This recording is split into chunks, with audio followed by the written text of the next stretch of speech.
Once upon a time, in a small town nestled by the hills, there was a boy named Frank, who was known for one thing: his stubbornness. Whether it was his parents, teachers, or friends, everyone knew that once Frank had set his mind on something, there was no convincing him otherwise. At school, Frank's teachers often grew frustrated with him.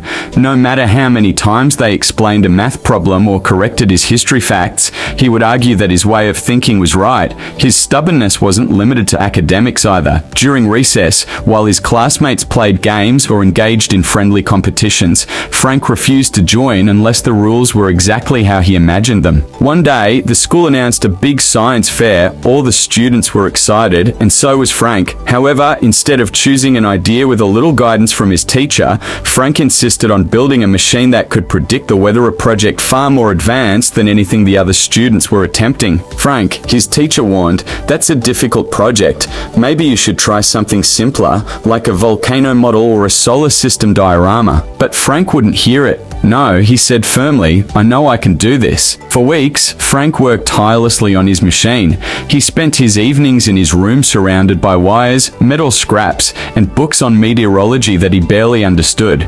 He didn't ask for help, not even when the project became overwhelming. He would stay up late into the night, frustration mounting as his machine refused to work. The day of the science fair arrived. The gymnasium was filled with colorful displays, each buzzing with excitement and energy. Frank stood proudly by his project, but deep down he was nervous. His machine, despite all his efforts, wasn't working. When the judges came by to evaluate his project, Frank flipped a switch, hoping that by some miracle the machine would spring to life. It didn't. Instead, it sputtered and fell silent. Frank's heart sank. He looked at the judges, who smiled kindly but moved on to the next project without much comment. His classmates glanced at him with a mix of sympathy and relief. They had warned him. After all, dejected, Frank sat on the gym floor as the fair continued around him.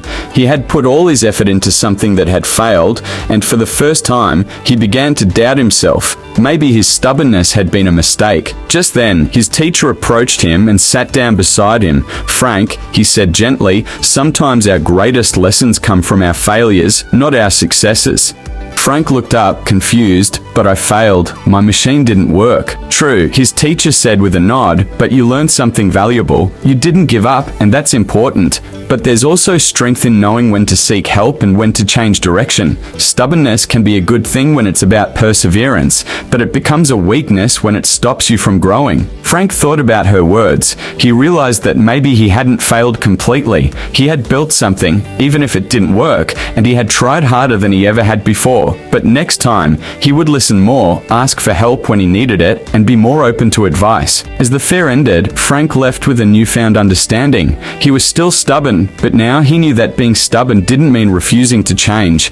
It meant having the strength to keep going, while also having the wisdom to know when to adapt. And from that day on, Frank wasn't just known as the stubborn schoolboy, he became known as the boy who never stopped growing.